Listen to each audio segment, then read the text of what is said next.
उत्पत्ति 38:1। उन्हीं दिनों में ऐसा हुआ कि यहूदा अपने भाइयों के पास से चला गया और हीरा नामक एक अदुल्लामवासी पुरुष के पास डेरा किया।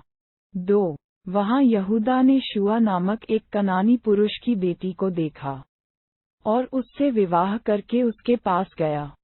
3। वह गर्भवती हुई और उसके एक पुत्र उत्पन्न हुआ और यहूदा ने उसका नाम एर रखा। 4। और वह फिर गर्भवती हुई और उसके एक पुत्र और उत्पन्न हुआ और उसका नाम ओनान रखा गया। 5। फिर उसके एक पुत्र और उत्पन्न हुआ और उसका नाम शेला रखा गया। और जिस समय इसका जन्म हुआ उस समय यहूदा कजीब में रहता था। 6। और यहूदा ने तामार नामक एक स्त्री से अपने जेठे एर का विवाह कर दिया। 7। परंतु यहूदा का वह जेठा एर यहोवा के लेखे में दुष्ट था, इसलिए यहोवा ने उसको मार डाला। 8। तब यहूदा ने ओनान से कहा, अपनी भौजाई के पास जा और उसके साथ देवर का धर्म पूरा करके अपने भाई के लिए संतान उत्पन्न कर। 9।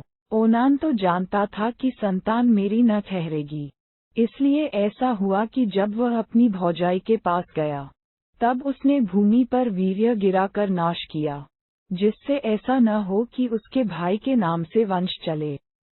10। ये काम जो उसने किया उससे यहोवा अप्रसन्न हुआ और उसने उसको भी मार डाला। 11। तब यहूदा ने इस डर के मारे कि कहीं ऐसा न हो कि अपने भाइयों के समान शेला भी मरे, अपनी बहू तामार से कहा, जब तक मेरा पुत्र शेला सयाना न हो जाए तब तक अपने पिता के घर में विधवा ही बैठी रहे। इसलिए तामार अपने पिता के घर में जाकर रहने लगी। 12। बहुत समय के बीतने पर यहूदा की पत्नी जो शुआ की बेटी थी, वह मर गई। फिर यहूदा शोक के दिन बीतने पर अपने मित्र हीरा अदुल्लामवासी समेत अपनी भेड़ बकरियों का ऊन कतरने वालों के पास तिम्नाह को गया। 13। और तामार को ये समाचार मिला, तेरा ससुर अपनी भेड़ बकरियों का ऊन कतराने के लिए तिम्नाह को जा रहा है। 14।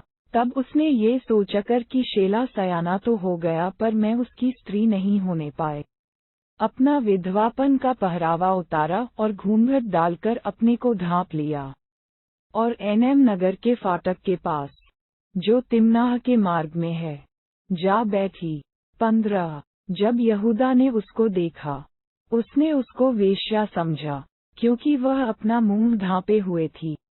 16। वह मार्ग से उसकी ओर फिरा और उससे कहने लगा, मुझे अपने पास आने दे, क्योंकि उसे यह मालूम न था कि वह उसकी बहू है। और वह कहने लगी, यदि मैं तुझे अपने पास आने दूं, तो तू मुझे क्या देगा? उद्धरण चिन्ह। 17। उसने कहा, मैं अपनी बकरियों में से बकरी का एक बच्चा तेरे पास भेज दूंगा। तब उसने कहा, भला उसके भेजने तक क्या तू हमारे पास कुछ रहन रख जाएगा? उद्धरण चिन्ह। 18। उसने पूछा, मैं तेरे पास क्या रहन रख जाऊं? उसने कहा, अपनी मुहर और बाजूबंद और अपने हाथ की छड़ी। तब उसने उसको वे वस्तुएं दे दी और उसके पास गया और वह उससे गर्भवती हुई। 19। तब वह उठकर चली गई और अपना घूंघट उतारकर अपना विधवापन का पहरावा फिर पहन लिया। 20। तब यहूदा ने बकरी का बच्चा अपने मित्र उस अदुल्लामवासी के हाथ भेज दिया कि वह रेहन रखी हुई वस्तुएं उस स्त्री के हाथ से छुड़ा ले आए, पर वह स्त्री उसको न मिली। 21। तब उसने वहां के लोगों से पूछा, वह देवदासी जो एनएम में मार्ग की एक ओर बैठी थी, कहाँ है? उन्होंने कहा, यहाँ तो कोई देवदासी न थी। 22। इसलिए उसने यहूदा के पास लौटकर कहा, मुझे वह नहीं मिली। और उस स्थान के लोगों ने कहा, यहाँ तो कोई देवदासी न थी। 23। तब यहूदा ने कहा, अच्छा, वह बंधक उसी के पास रहने दे, नहीं तो हम लोग तुच्छ गिने जाएंगे। देख, मैंने बकरी का ये बच्चा भेज दिया था, पर वह तुझे नहीं मिली। 24। लगभग 3 महीने के बाद यहूदा को ये समाचार मिला, तेरी बहू तामार ने व्यभिचार किया है, वरन वह व्यभिचार से गर्भवती भी हो गई है। तब यहूदा ने कहा, उसको बाहर ले आओ कि वह जलाई जाए। 25 जब उसे बाहर निकाला जा रहा था, तब उसने अपने ससुर के पास ये कहला भेजा, जिस पुरुष की ये वस्तुएं हैं, उसी से मैं गर्भवती हूँ। फिर उसने ये भी कहलाया, पहचान तो सही कि यह मुहर और बाजूबंद और छड़ी किसकी हैं। 26 यहूदा ने उन्हें पहचान कर कहा, वह तो मुझसे कम दोषी है। तारांकन, क्योंकि मैंने उसका अपने पुत्र शेला से विवाह न किया और उसने उससे फिर कभी प्रसंग न किया। 27 जब उसके जन्मने का समय आया, तब ये जान पड़ा कि उसके गर्भ में जुड़वे बच्चे हैं। 28 और जब वह जन्मने लगी, तब एक बालक का हाथ बाहर आया और दाई ने लाल सूत लेकर उसके हाथ में ये कहते हुए बांध दिया, पहले यही उत्पन्न हुआ।